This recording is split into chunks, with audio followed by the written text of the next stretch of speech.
Hello, my name is Rob Winter from Ranger Security Solutions.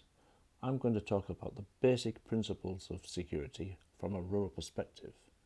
I'm also going to take a quick look at what is referred to as target hardening and what this actually means. The first thing I wish to point out is that the fear of crime outweighs actual crime.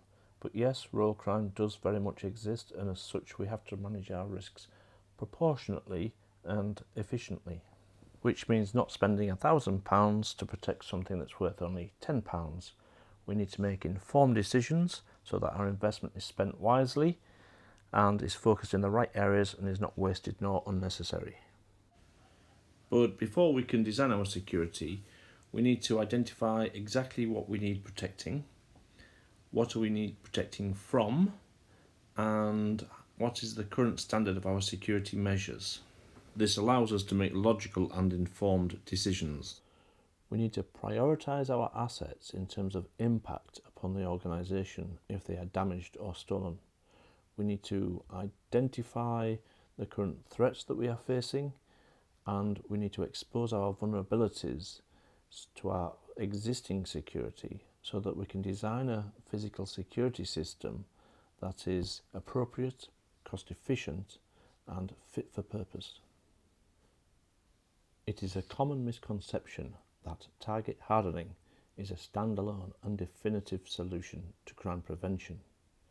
It is also wrong to believe that target hardening is only concerned with the physical strengthening of security. Target hardening should be applied across all areas where security has been implemented and should be embedded within all principles of security. Security does not begin at your perimeter fence, but actually starts in the surrounding area, working in partnership with your neighbours, sharing information, resources, increasing vigilance, and making the area difficult for criminals to operate. The surrounding area is the first stage of what is referred to as the layered approach. This is followed by the perimeter to your property, the defensible space between your perimeter and the asset, and then finally the asset, which is what you are looking to protect. With regards to the surrounding area, this does not refer to your immediate vicinity, but the wider community. For example, here we see an isolated rural property indicated by the red star, surrounded by neighbours as shown by the yellow star. By sharing information, increasing vigilance, reporting suspicious activity to the police, creates a non-permissive environment for criminals to carry out their illegal activities. While some criminals may seize an immediate opportunity, in most cases they will conduct what is called a hostile reconnaissance, driving around the countryside, identifying potential targets to come back later with the rest of their group. By working in partnership with your neighbours, sharing information, increasing that vigilance, reporting suspicious activity, all contributes to creating a safer area to work and live. The next element of the layered approach to consider is the perimeter to your property, and depending upon what the property is used for, whether it's residential or business, and the nature of that business, the perimeter itself can take many different forms. Perimeters not only demarcate the ownership of property and deter intruders, but they should also be established to channel vehicles and pedestrians through designated access points where authorised activity can be monitored. Whilst high walls and thick hedges provide a good level of privacy, particularly for residential properties, this can be counterproductive to security, as any criminal that crosses that perimeter is instantly concealed. What is required is what is referred to as natural surveillance, whereby occupants of the property or members of the public can observe and recognise any criminal presence. Here we can see good natural surveillance through the vehicle gate with a wrought iron fence on the left, but the bushes behind the fence are obscuring the view and need to be cut back. However, when designing security, we need to recognise the need for privacy against the need for security and determine which is of greater importance. A good perimeter should be a solid structure that is well maintained and clear of any obstruction. It should be illuminated where possible, with visible security signage, and designed in such a way that it does not assist criminals to climb over, such as the horizontal lats on the outside of this wooden fence. Any overhanging trees should also be cut back. Strong perimeter fences can be expensive, especially for owners of large areas of land with long boundary lines. A good alternative is a sturdy, well-maintained hawthorn hedge.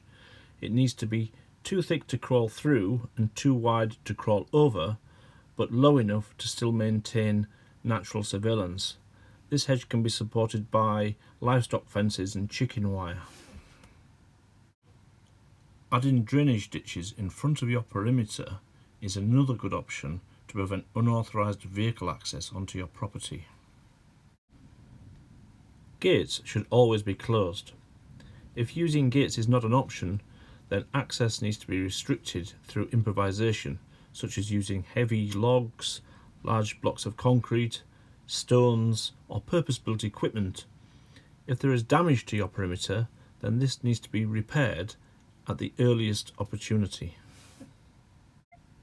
Using the lead approach, it's worth considering having multiple perimeters, such as an outer perimeter, as seen by the yellow line here, followed by an inner perimeter which is stronger, represented by the orange line, which surrounds the assets you are looking to protect. Having discussed the surrounding area and the perimeter, we now need to explore the defensible space, the area between the perimeter and the asset. The main focus for the defensible space is good housekeeping, keeping areas well maintained, clean and tidy.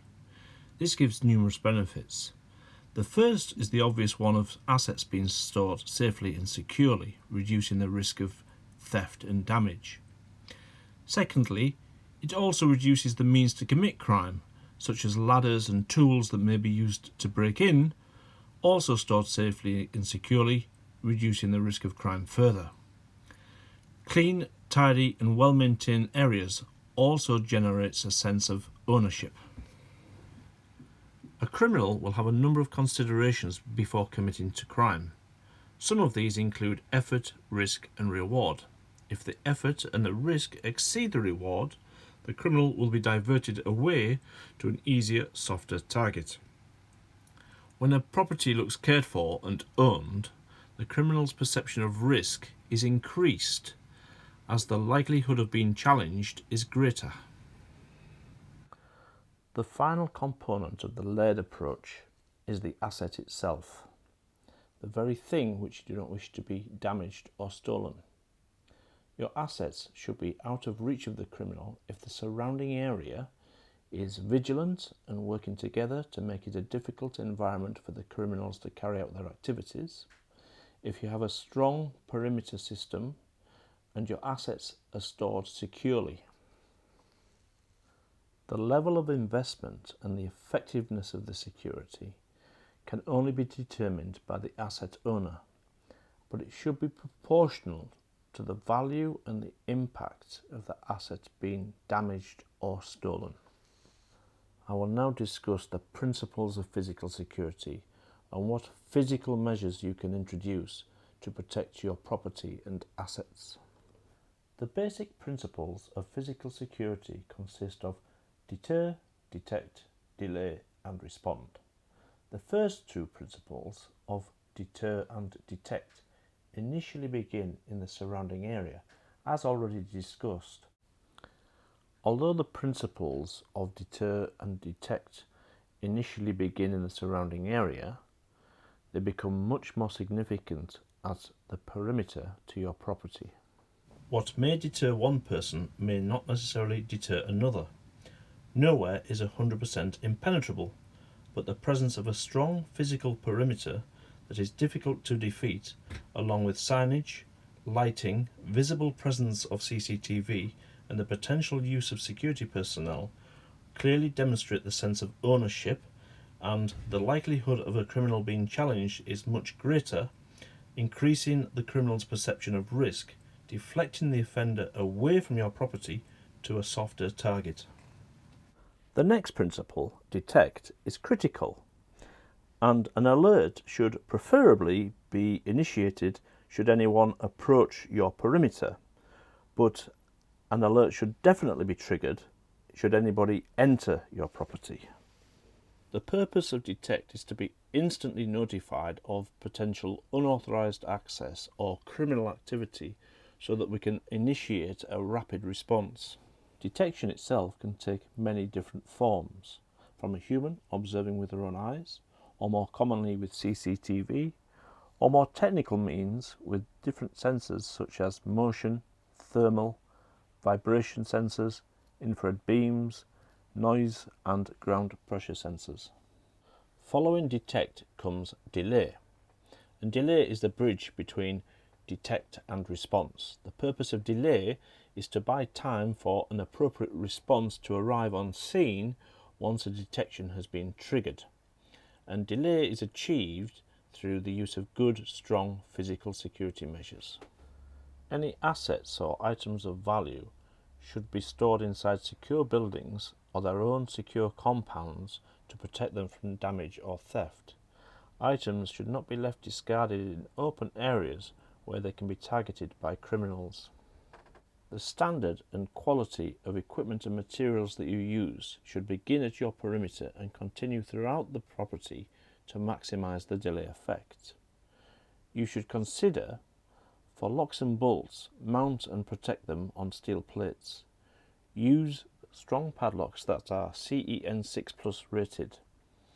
For locks, bolts and padlocks, protect them with a 4-sided box with the padlock and bolt reached from the underside. This restricts access to the padlock to be cut open. Consider using security grills for windows and gates for passageways and doorways. The style can be quite crude or more ornate if necessary. Consider using wheel clamps for trailers, caravans and vehicles, and also wheel locks for ATVs and other vehicles. Ensure that you use specialist security bolts and nuts, and remember to focus on the hinges as well as the locks. For garages and outbuildings, consider installing cages where items of value and assets can be further secured. This is just a few examples of how to fortify your security, and they can be adapted for your place of work or your residence as appropriate. If enough investment is made, this may be sufficient to prevent any crime, but the objective here is to delay the criminals and allow the response to arrive on scene following the detection before the criminals can complete their objective and escape. The fourth component of the principles of physical security, respond, should be activated immediately upon detection and work concurrently with delay. The level of response should be relevant and proportional to the situation and carried out by somebody who is confident and capable. Depending upon your circumstances, this may be a family member, a trusted friend, a member of staff, a security professional, or more particularly, a police officer. Some of the main considerations for those responding is their safety, but also the legal consequences of acting unlawfully, particularly the use of excessive force, which is not permitted. If a crime is in progress, then the first action to take is to call the police for their immediate response. If you're responding to an unknown situation to get some initial facts, then ideally you should not do this alone. If you must, then call somebody, stay on the phone, report what you are observing, and if the situation requires, then they can call more support or the police as required. At all times, avoid confrontation. Keep a safe distance, observe and report what you see to the police. Try to remember the descriptions of people, any vehicles, what directions of travel they took, any times and dates. When taking note, consider when, where, what, who. By taking a layered approach to security and adopting the basic principles of security, not only creates a difficult environment for criminals to operate, it also makes your property a hard target for criminals to attack. Thank you for watching and stay safe.